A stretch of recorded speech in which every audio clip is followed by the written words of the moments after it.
Hello, everyone. I'm Michael McNutt with Weedy, and welcome to this Weedy Spotlight, Modernizing Medical Policy Management from Digitization to Questionnaires, sponsored and presented by Itiliti Health. Before we begin, some brief reminders. QA is done through the Zoom chat function on your Zoom toolbar, and slides and the event recording will be sent to all registrants post-event. It is now my pleasure to introduce the founder and CEO of Itiliti Health, Michael Lunzer.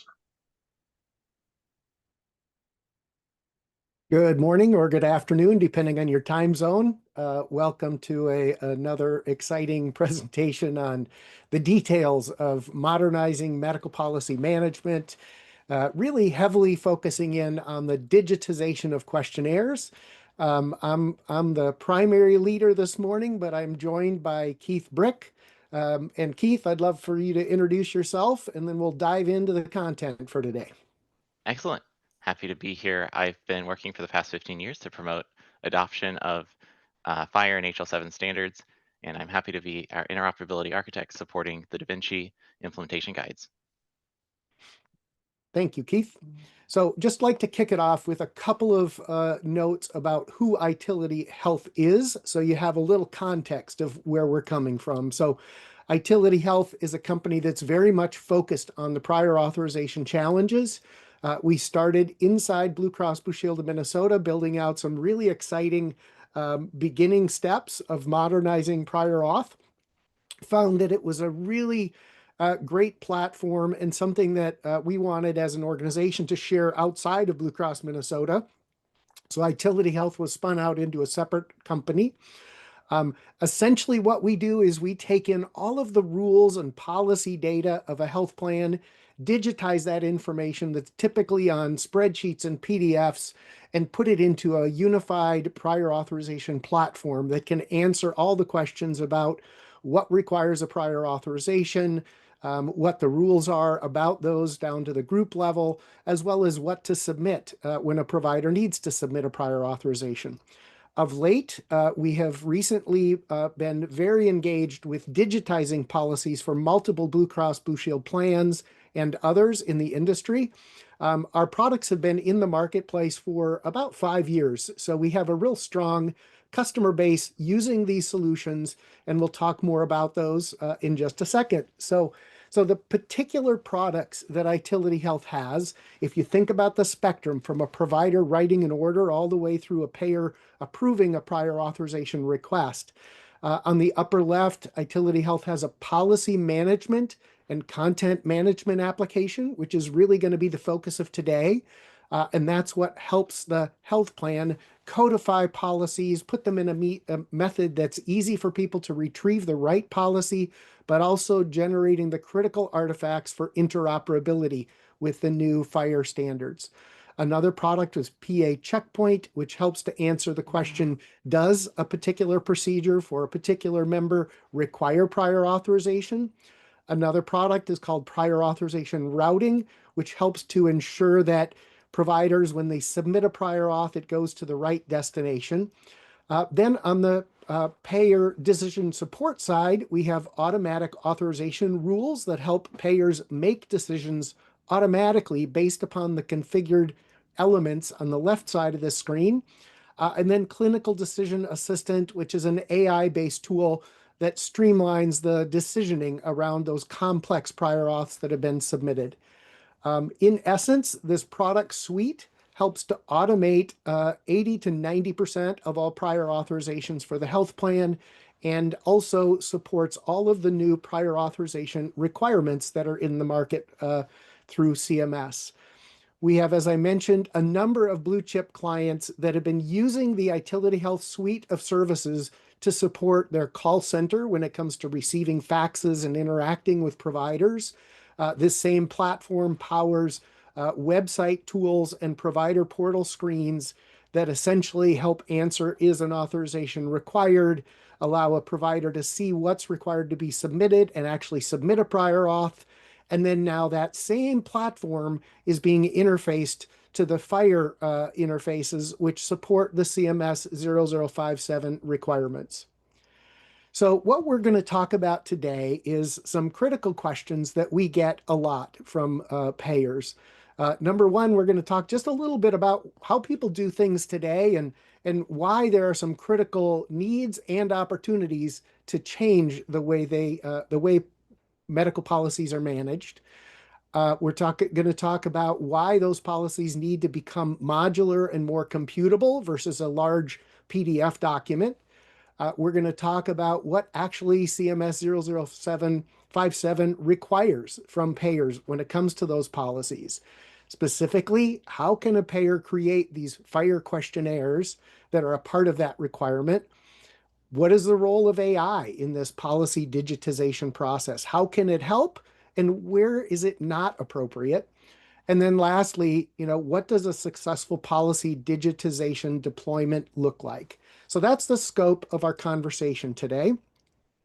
And the first item we'd like to address is this high level question of, why do we have to do anything different? What's wrong with what we have today? And essentially, the before picture of what health plans oftentimes have in place is spreadsheets or other rudimentary legacy systems that help to determine if a prior authorization is needed. Policies that are in PDF form that often have CPT codes that apply to those policies kind of buried within that Word or PDF document. Also, the criteria that apply to that policy are in text form and buried in that large document. And then when providers submit medical records, they're submitting them with multiple PDFs with no relevance specifically called out to how a medical record meets the requirements. And that relies on the health plan to perform all of that decisioning based upon a policy PDF and medical record PDFs. So how do we streamline this process and get to a point where there's more accurate transactions being exchanged between payers and providers? And so that's what CMS 0057 calls out, is really a series of transactions that are designed to document and detail the exchange of data that makes this process be able to happen automatically rather than all of the manual interactions that take place. There are three key transactions that are part of this 0057 requirement. The CRD, or coverage requirements discovery, helps to discover the prior auth requirement. Is it required? What policy applies? The DTR transaction communicates the information specifically that's required for the payer to make a decision, and that's delivered in the form of a questionnaire that goes over to the provider. And then lastly, of course, the actual submission or PAS transaction, which is when the provider submits that information and hopefully submits it in a way that makes it easier for the payer to make a decision, essentially matching up that patient information to the clinical criteria that's required. So when we talk about CMS 0057, to look at this in a picture, essentially what we have is this coverage requirements discovery that requires a prior authorization rules database. The next step in this process is providing data back to the payer about what is required and what data to submit, and that's that policy requirement database. And then lastly, submission that prior authorization system receive and the decision. All of those UM system health plan. We've entered product and Itiliti health XPA management, auth, and clinic in picture. These of data provide an application in record system can provide systems also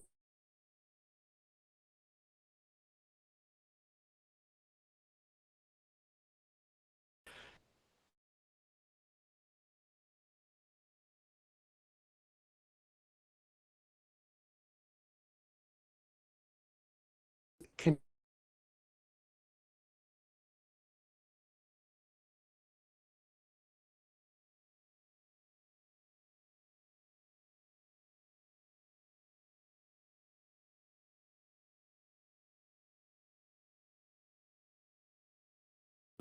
we are partnering with qualified health information networks to get that scalability. And by all of us speaking the same language, following these same implementation guides recommended under CMS 0057, we can make that connectivity a lot easier. And those QHINs, as Keith described them, are part of the infrastructure in the middle of this diagram. Another piece of the infrastructure in the middle of this diagram that often kind of sits on the payer side is an interoperability server. Those are tools that help the provider, help the payer to centralize the communication between payers and providers on their side of the network, and also perform numerous value-added functions and critical functions for patient access API, payer-to-payer APIs, as well as surveilling and grabbing data from the transactions of CRD, DTR, and PASS to record that data for access in the patient access API and other communication tools.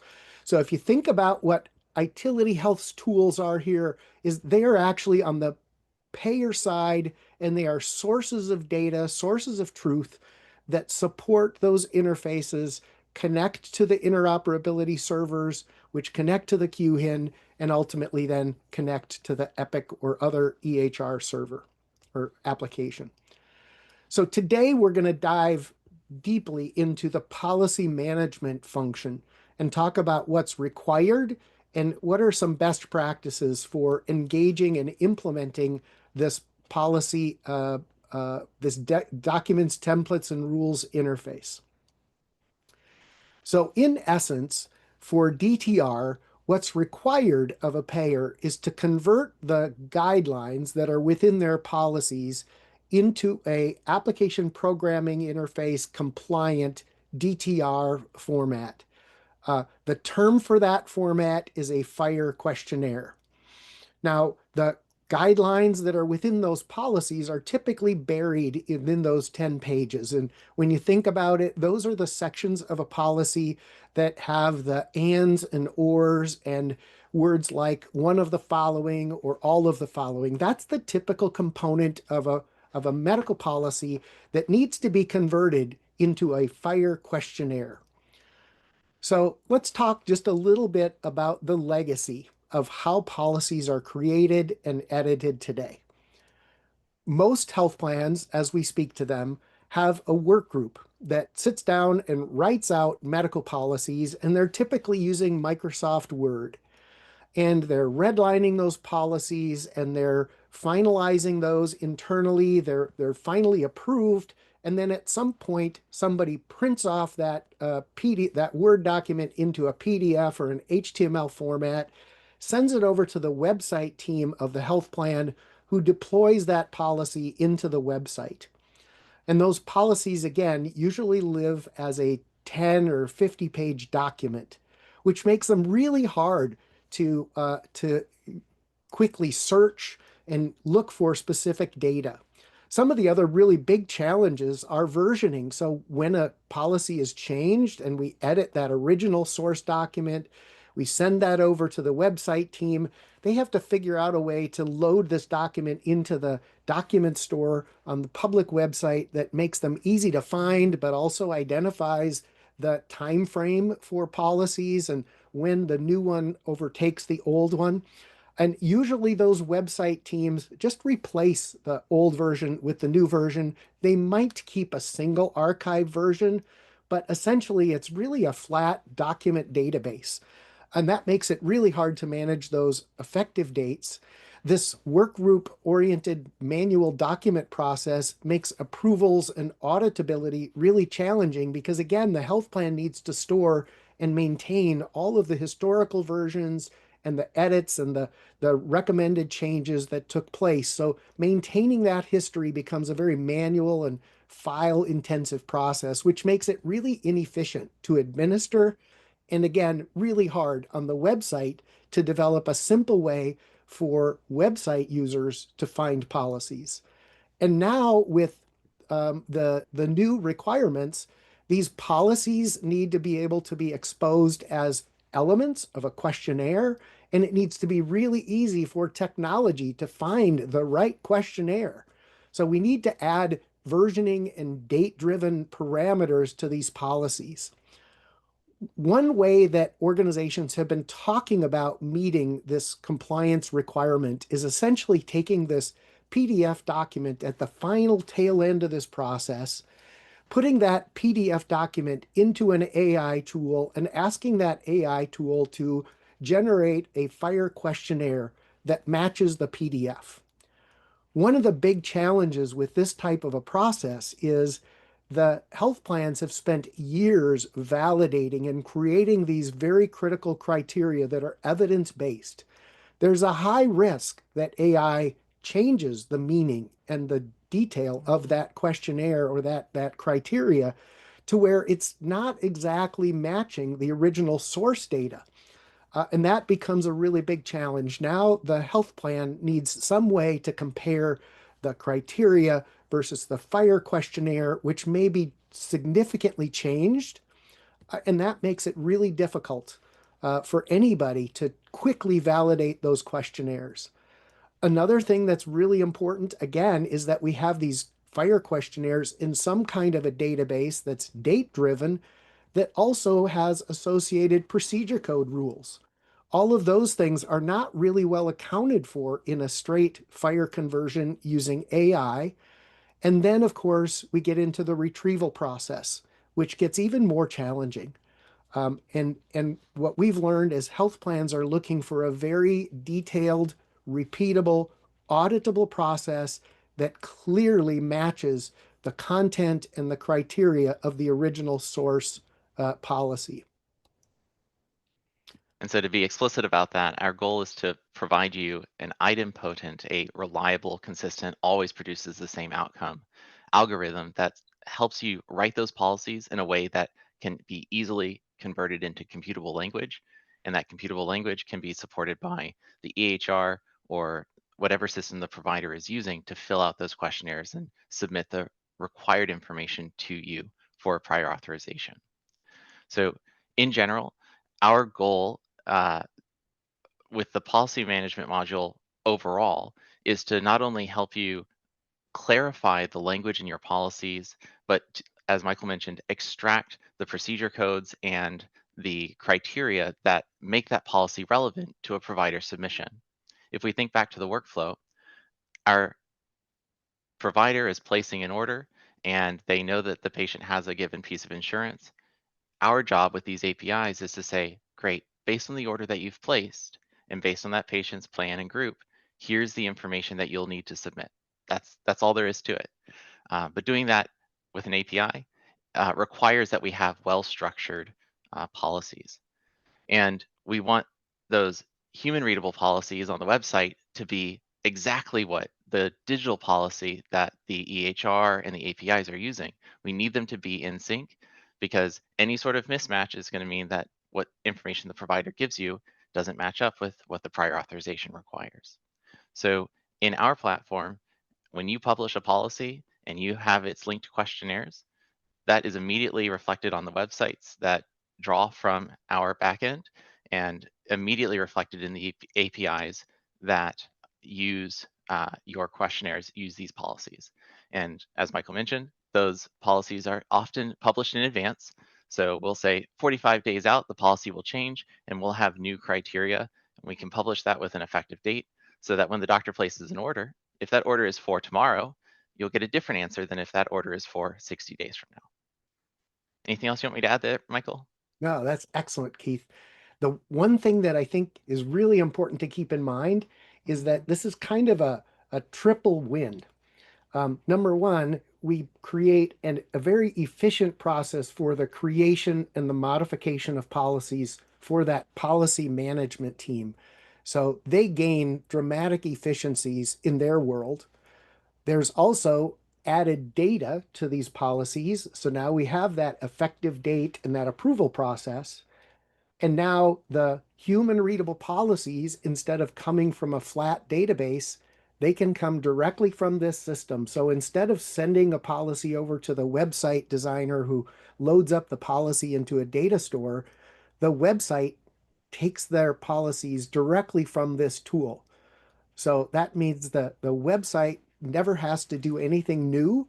The policy management team creates a new version, saves that with an effective date, and when that effective date is appropriately retrieved from the website, that's the policy that shows. And then, of course, as we've spoken a lot about, we generate that questionnaire. And that's the part that we'd like to talk more in depth about next. So just a little deeper perspective on the DTR requirement. We talked about a questionnaire. So what is a questionnaire? I think a lot of people, when they think about a questionnaire, they think about somebody asking them, what is the BMI of the patient, or does the patient have this particular condition? But there's all kinds of different ways those questions can be formulated within a FHIR questionnaire. It can be a yes/no question. It can be a text entry question. It can be a clinical measurement question, or it can be as simple as asking the provider to attach a particular document. So it's not like Jeopardy, where we're asking everything to be in a certain format. It's the critical objective of getting that data that's necessary to make a decision from the provider. And I want to add there that many of these questions can be answered by data that is in the EHR. And if we structure our question correctly and we include the codes, for example, if we want a history and physical or if we want a surgical note, we don't have to ask a provider or their administrative staff to manually attach that information. We can instead instruct the EHR to retrieve that document and make it part of the submission. Then when the prior authorization coordinator is seeing that questionnaire, they'll see, all right, this document has already been pulled in because it matches the LOINC code on it, matches exactly what the questionnaire is seeking.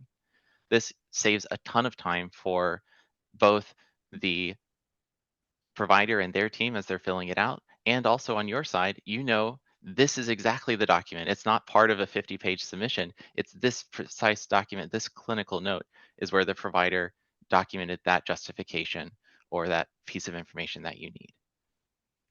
Another companion element to the questionnaire is that deeply within the questionnaire logic, the payer is configuring the optimum answer or the various permutations of answers that can generate an approval. So if the provider answers all of the questions appropriately, they can know ahead of time and you can know immediately that their answers meet the requirements. Now, as we talked about, it would be wonderful if every questionnaire, every policy, every procedure that you have has a very thorough, detailed questionnaire. Now, as you might imagine, there's a little bit of work in making sure that you've completely defined all of the criteria into a very well-structured questionnaire. The important thing is there are alternatives in the interim as you're working on these questionnaires to get them to a fully codified, automated structure. These questionnaires can be as simple as just asking the provider to attach documents and facilitating that function inside of the EMR. And now we're just going to talk a little bit about the process of creating a questionnaire. So within the Itiliti Health application, this is an example of the original criteria. So what Itiliti does is we ingest all of the health plan's policies. We automatically deconstruct that policy into its appropriate buckets of information. One of those categories of information are the decision criteria that are somewhere in that policy. That decision criteria is then ingested into what we call Criteria Builder, which is a tool that shows the user the original policy criteria on the left side of the screen. That same Criteria Builder tool has intelligence that has the ability to essentially read the operating conditions within a policy and can identify procedure codes and other entities. And so it automatically converts the human readable version that you've been working with forever into a FHIR compliant version of a questionnaire. And so If while I'm looking at this fire version of a questionnaire, I start to answer the questions, it's actually a live questionnaire.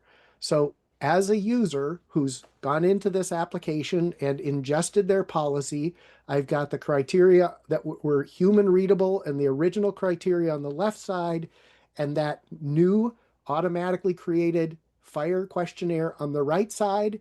I can start to click through and answer questions, and the system will tell me, based upon those answers, how this response will be automated. So it's an extremely powerful tool that allows you to quickly create these questionnaires. And again, I'll show you in a minute how these questionnaires are again tied to the original criteria, which is a part of the entire policy. I want to add, while we're on that view, uh, you might notice that some of these questions could correspond to data that was in the CRD request. And that's the very powerful benefit of this workflow in an API-driven world, is that if a doctor placed an order for 33418, we no longer need the provider or their staff to tick that box. We can pull that information and tick that box here in the questionnaire, saving them time. And as we think about this electronic form, what we're trying to do is replace that piece of paper that today says, when you submit a prior authorization, these are all the things that you need to fill out manually. Our goal is to replace that with things that, as much as possible, can be answered by data in the EHR. One of the really important attributes of the Itiliti health system is that we are not changing words from the left side to the right side of this equation. And that's really important, because if we were using a pure AI approach and pointing AI at the criteria and saying, give me a questionnaire that matches, that gets to the same answers, the AI tool may actually change the text. And that can make it more difficult for a clinical reviewer who's validating that the tool has accurately represented the information on the criteria that, again, has been built over years. It's really important that this data from the left side be identical to the data on the right, and that the meaning of this is well preserved. So our tool is built in such a way that we are not using AI to transform words. We're just recognizing the operators and representing those operations on the right side. So that makes the validation and the actual quality control of this transition easier and more effective. Once this has been completed, the actual product of this is a FHIR version of that questionnaire. This FHIR language, this codified, coded language of the questionnaire, is actually what Itiliti Health is reading when we're presenting the right side of this. So behind the scenes, Itiliti's tools have converted this text into that FHIR language and then represented or read that FHIR language on the right side of the screen. The right side of the screen, again, reading that FHIR information, is identical to what the provider would see, because the workflow is going to be that the provider in their EMR is going to request to submit a prior authorization. They are going to be sent, their system is going to be sent this code. From there, their system is going to read that standardized code, and it's going to represent that code exactly as you see on the right side. That's the benefit of this standardized approach. Anything to add there, Keith? I think you've got it exactly right. The standardization of the implementation guide says that everybody, EHRs and payers, are going to speak the same language. We're going to use this JSON structure to represent the criteria that we need the provider to fill in. And so that allows us to have parity. We no longer need to have 16 different web portals for a provider to log into and submit data to and upload attachments to. All of this can be done natively within their EHR. So I'd like to talk just a little bit, have Keith talk a little bit about more of the detail of this DTR. And what this will help illustrate is that, again, having just the fire questionnaire capability, the ability to have this fire code in a system, is not enough to comply with this DTR requirement. This data in this fire questionnaire needs to be associated to a number of other pieces of information. And Keith, I'd love you to talk through the workflow and the Sure. anatomy of these transactions. Yeah. So in the very first step, the provider placed an order. Let's say Keith needs shoulder surgery. In the background, the EHR is composing a CRD request. That CRD request goes over to the patient's health plan and hears back, yes, you will need to submit a prior authorization for that surgery. The questionnaire is available to you at this URL. The EHR then says, okay, the provider's moving forward with this workflow. Let's go get that questionnaire. And so that's the little arrow to the right here in the middle. And it reaches out to the, in our case, our DTR service and says, Keith, with his coverage, needs shoulder surgery. What questionnaire do I pull back?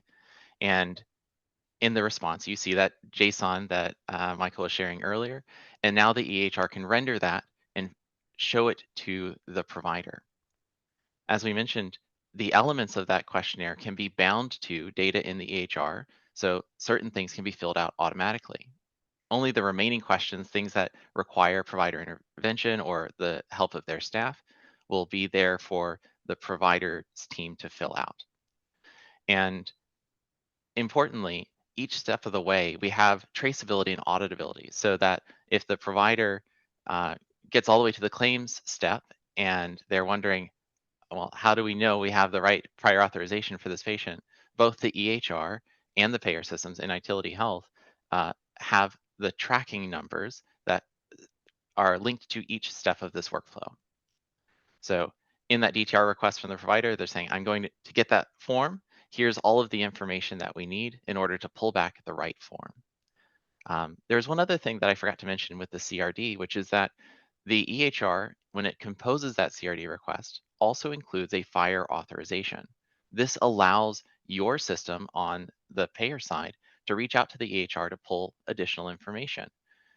For example, if in order to authorize the shoulder surgery, we need to check if Keith has had a shoulder MRI, you can go and find whether that is part of Keith's medical record using the fire authorization that was included in the CRD. But in general, these are the data elements that we need in order to find the right form. And then in our response, we're going to send back a bundle of questionnaires. So we can have one or more policies that apply to a given procedure. And each of those policies has its broken down digital elements that we need the EHR to satisfy. And as much as possible, our goal is to help you, the payers, link those policies and those data elements to value sets, things that are coded in the EHR world. So for example, when the doctor records my height, weight, blood pressure, all of those things are recorded and linked to the LOINC codes that are the international standard for what what code represents each of those data elements in the patient's chart. And with extensions, we can do things like execute clinical query language or CQL. This allows us to perform a complicated search. For example, has Keith had an MRI in the last 90 days is a question that we can ask with CQL that the EHR can then answer without the provider having to go and dig through the patient's chart and find that answer. So the next step, prior authorization submission. The provider has placed an order. We've told them they need a prior auth. They've asked for the questionnaire. We've given them the form to fill out. The EHR has helped them fill out that form, and now they're going to submit it all together as a bundle. That submission includes the patient information, who's ordering it. Now, at the time of submission, we know who's going to be performing it and where it will be performed. We've selected our specific procedure code that will represent the treatment that we're performing for the patient. And we have the member demographics and the coverage information that allows us to know, yes, we're still talking about the same patient with the same insurance. We've also, in that bundle, got the questionnaire responses, all the answers to the questions, and any attachments or fire resources that were pulled by the EHR or attached manually by the provider and their staff. All of that together is in one JSON bundle that we can then ingest and compare against those automatic authorization rules.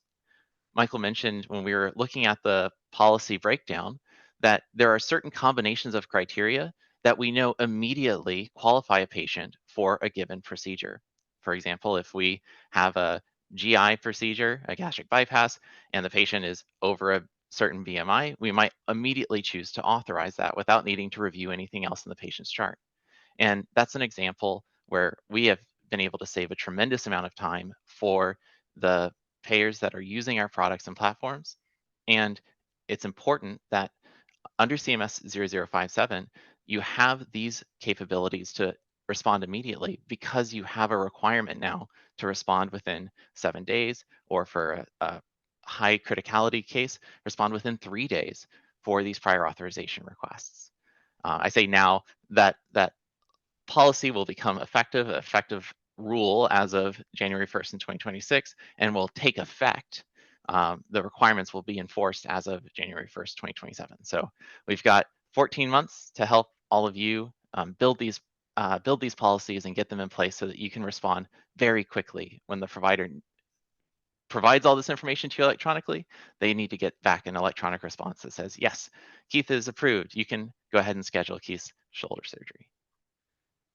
So one of the things that we really wanted to make sure we illustrated with this deeper dive into these transactions is the idea that when the provider is requesting the right questionnaire, the responding system needs to be able to navigate all of the reference data about the patient to be able to determine what is the right questionnaire. So it's not as simple as just creating those questionnaires and associating them to a policy. We also need to then take those policies and ensure that they have coded reference data and rules that can help us ensure that we retrieve the right questionnaire based upon the date of service and all of the other attributes. That's And actually a that's really good point. Sorry, Michael. I had a personal experience with this where my particular plan had a carve out that included a benefit that did not apply for other plans within that payer. And so, one of the things that we do in our policy management system is link the policy to the plan group and business line so that we can support getting that right form back. I had the problem where I called the call center, member services said, well, this policy applies. And I had to point them to my 100-page policy document to say, actually, my version of your policy has a carve out where that doesn't apply. And we are able to represent that electronically so that when those questionnaires, when those forms come back to the providers, they're getting exactly the right one. Sorry, Michael, back to you. no, that's a really important point. And again, it's why Itiliti Health is taking the data that's buried in spreadsheets and PDFs, such as code associations to policies, carve outs for specific groups, which version applies on which date of service, all of that information, we're breaking that out into data that's active versus spreadsheets and PDFs. One example of what we hear happens often is that when the call center is asked, does something require a prior authorization? They have a hard time answering it. And in fact, somebody recently did an exercise where they called call centers and oftentimes they got the wrong answer. They called them for the same procedure, the same patient, the same date of service multiple times over a period of time and got different answers from different call center personnel. And that's because, again, this data is buried in PDFs and spreadsheets and hard to retrieve. So by unifying all of this data into an effective system, you're making the business operate more efficiently, saving money from providers not having to submit prior auths for things that don't actually require them, submitting prior auths with the right information, and actively being able to access the right information for each patient. Couple of key elements that I want to just kind of illustrate in the Itiliti Health application. So for instance, this is a screen that shows a particular policy, and that policy has a version A and a version B. So version A is published, and that one's going to be effective from now till December 31st. And the new draft policy is going to become effective January 1st, 2027. So once these are both authorized and approved, if somebody was to ask what the policy was for December 30th, they would get version A. And if they asked for January 2nd, they would get version B automatically through the interactive interfaces and APIs. Again, similarly, if they asked for that information on the website and they said, I want to see the policy for December 20th, they would get the combination of all of this information in a human readable form, just as it looks today on your public website. We reconstitute all of these elements into a human readable version that looks identical to the version you have today. If, on the other hand, it was the CRD or DTR transaction that was asking for this information, then the system would know to go in and pull the questionnaire content and submit that back for the DTR, for example. All of this information and that version is also associated to the procedure code rules. So you see here that we've got a procedure code associated to that policy that's also associated to the rule for that policy. And I have the beach ball of death here. I'm hoping that that will stop in a moment. We're close to the end of the presentation, but I might have to restart that. Whoops, there we go. There it It goes. does. We got It it. did let me go. Okay. Um, so that's the essence of the system. And the next item I'd like to talk through is, what does it look like to actually implement this process? So before I do that, Keith, is there anything you'd add before I kind of go through the last three slides, which kind of cover a use case experience? I think the most important part is that when somebody is logging onto the website, whether it's a patient wanting to know what are the prior authorization requirements for something the doctor told them they might need, or the provider trying to get that patient scheduled and using that information. Today, they're logging onto your website, they're typing in a search term and hoping to find the right document. They might get 100 matches. They need to then dig through them until they find the one with the right effective date.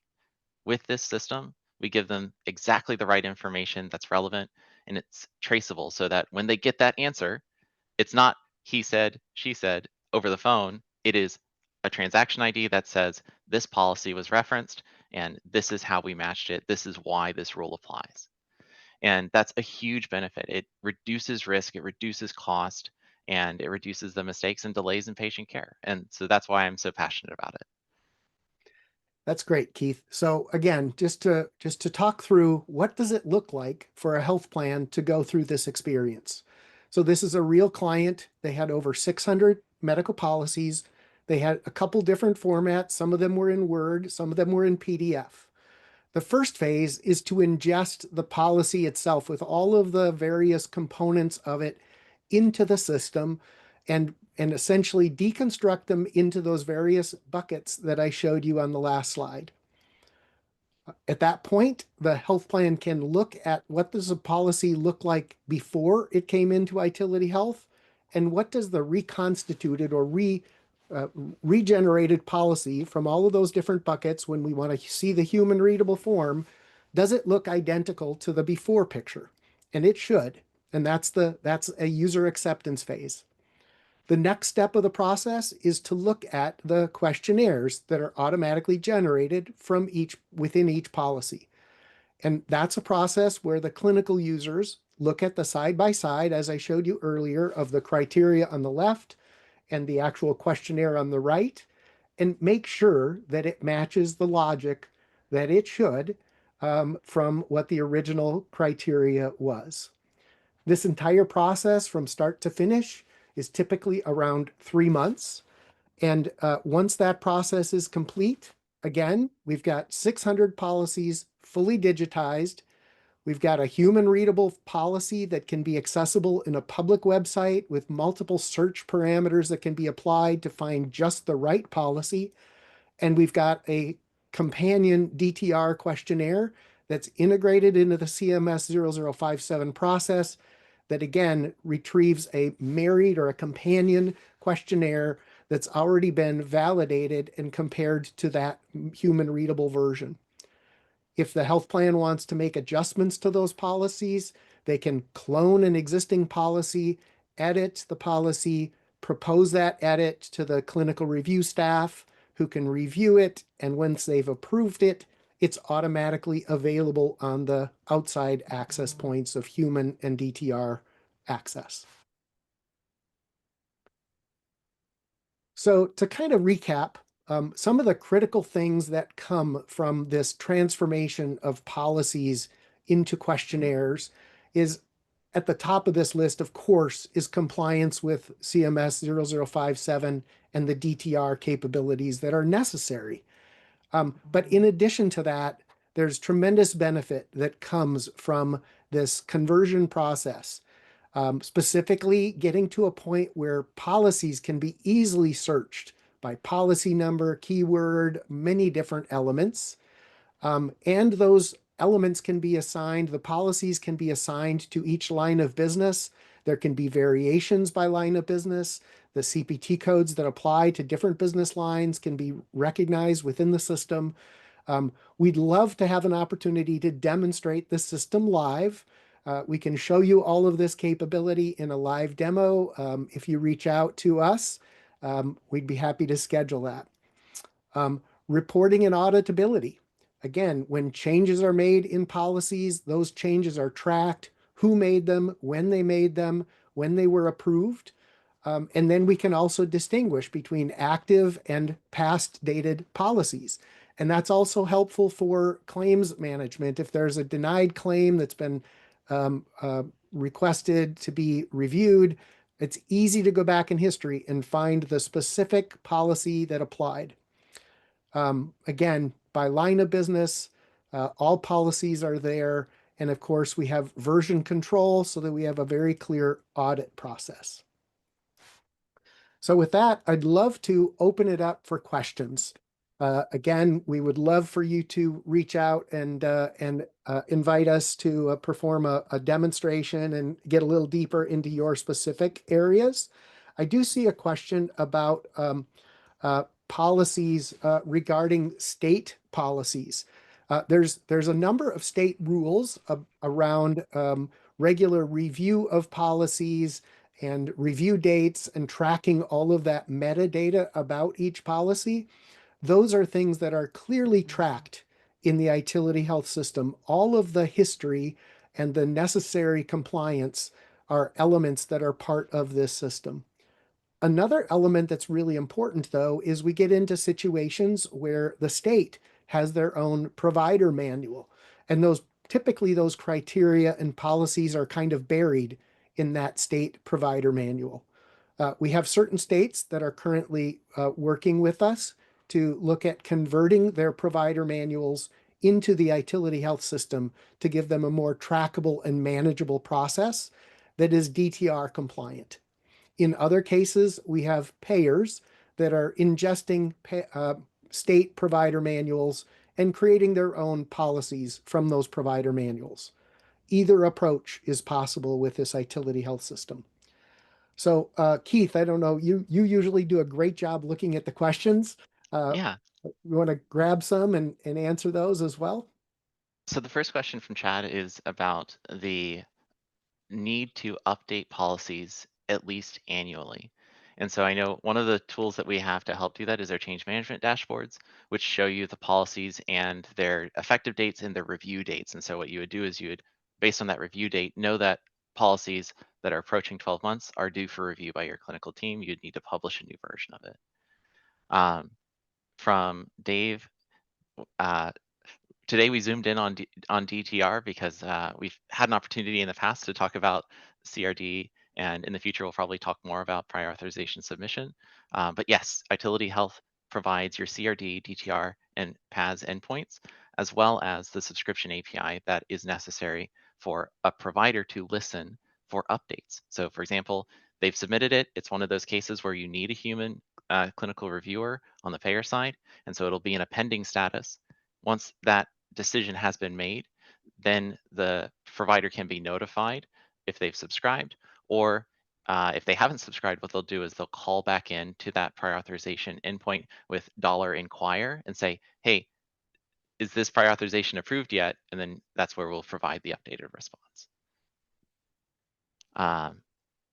And Dave asked about QHINs, and in general, our incoming requests are routed with the payment exchange purpose. There are scenarios where you would use either payment or healthcare operations. There's a longer discussion to be had there, but for the most part, when we are dealing with inbound CRD requests, we're not having to go out to the network and make a broadcast query, so we don't need to attest to a specific exchange purpose. We're just receiving information that's been routed to us. And I think, Michael, would you like to speak to the expansion into the prescription and PBM capabilities that we have coming Yeah, out? that's a really exciting topic. CMS has recently made it clear that the 0057 prior auth APIs will be required to support the pharmacy in the retail pharmacy area. Today, Itiliti Health's applications are currently used for specialty pharma, and Itiliti Health is definitely intending to support the full pharmacy related capabilities as well. So we'll be excited to see what's coming from CMS there and when those requirements are out. But for right now, again, Itiliti Health is working with specialty pharma and is in the process of making that transition to retail pharma as well. And from Juan, we have a question about, have we implemented or worked with any delegates? And do we have any concerns about supporting those vendors? Would the lift be just as heavy as implementing with a health plan? I think what you're asking is about the delegated vendors. For example, Carillon or let's say a subset of your policies are managed by a third party. Yes, we absolutely support that. It's part of our implementation is to understand which of your policies have rules that are decided internally within the payer organization, and which of your policies consult external sources of truth for prior authorization requirements and prior authorization decision making. Juan, if you want to ask Yeah. from the vendor side. Michael, do you want to speak more to that? Yeah, I'd like to talk just a little more about it. So this is a really high level map of kind of the entities in the process. So if you think about the Itiliti Health prior auth database, it's the source of truth about what requires a prior authorization and where is that prior authorization going to be determined. So it might be a scenario where we say, yes, a prior auth is required. That's going to be handled by Carillon. And when we respond back through that CRD request, we can tell the provider that next destination to get that DTR request or that DTR questionnaire. We can give them our destination for the DTR, and then we can proxy the delegated vendor behind us.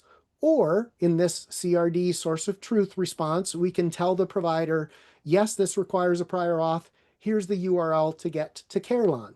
So there's a couple different ways that can be architected, but ultimately that routing information is easily managed through the Itiliti Health system.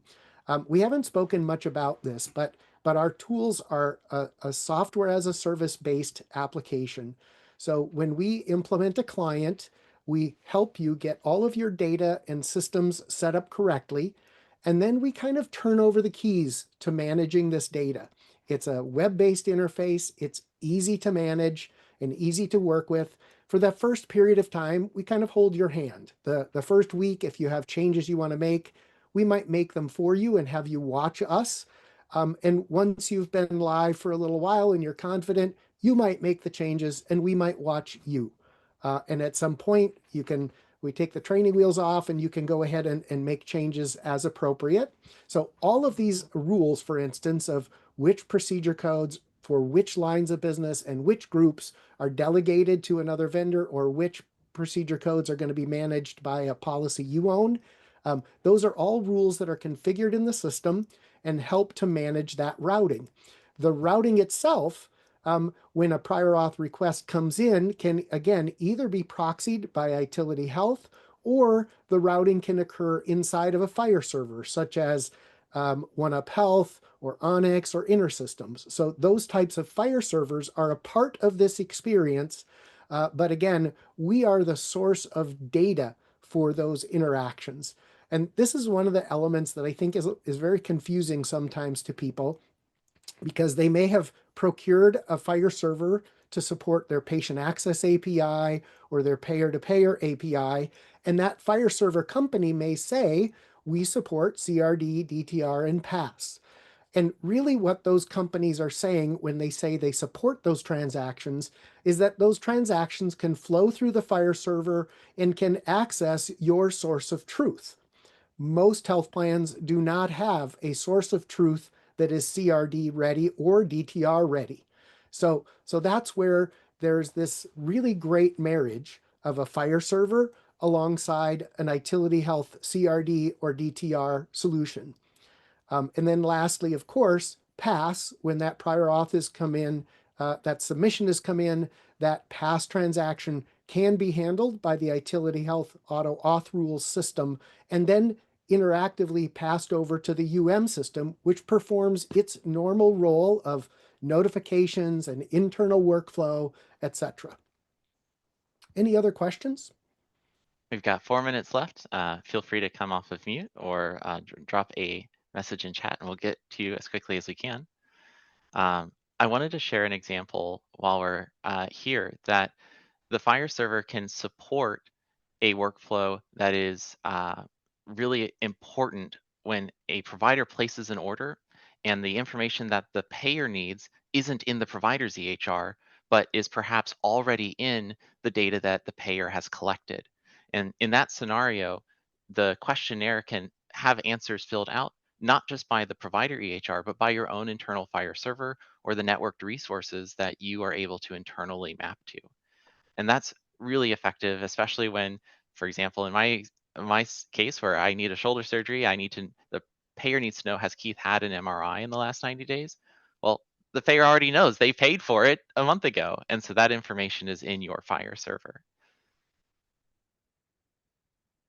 I think there was a question about, from a vendor perspective, how does this information fit in? And I can help clarify that. So the CRD, or is auth required database, is again that source of truth for whether or not a prior authorization is required. That data is not really relevant to a patient, it's relevant to a group or rules about a patient. And so that information doesn't have to reside or even touch the utilization management system. Once a prior authorization is requested, or the provider wants to submit a prior authorization, again, that DTR that questionnaire is sent directly to the EMR. It doesn't have to go through the system. Of course, when a prior authorization is submitted, then that prior auth needs to get into the system, which is the source of tracking and workflow and prior auth numbers, etc.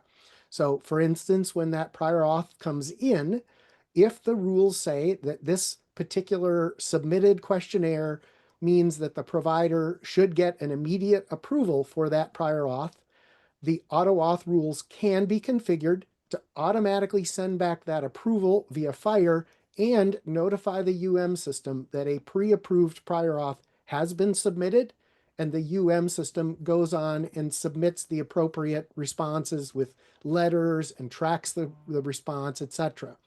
Or the auto auth rules can first send that prior authorization to the system and say, here's a pre-approved prior authorization, get a prior auth number, and then route that PAS response back to the EHR. One last point I'd like to make in this, and I'll ask Keith to jump in. Got 1 minute left. All of these activities look like a lot of interaction. And the perception could be that, wow, I'm going through all these different data points. How long do these things take? The best way to think about this is web technology. So all of these queries, all of these activities are real time, just as you see with a browser when you sign into a website and you ask for specific information. All of these transactions are real time, no matter how many of these bounces or movements you take between different systems. All of this stuff takes place in near real time or similar to a typical web query. Yep. Keith, last comments?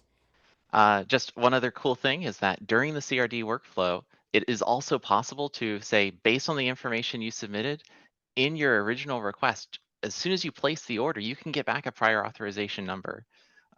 And that is really powerful. It is a great accelerator for getting patients treated faster.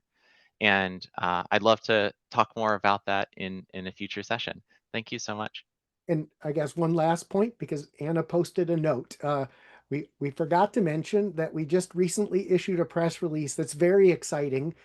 We've had a large payer that has gone live with all three of the prior auth APIs at scale. So CRD, DTR, and PASS are being used in that environment and fully operational, accepting, processing transactions in real time.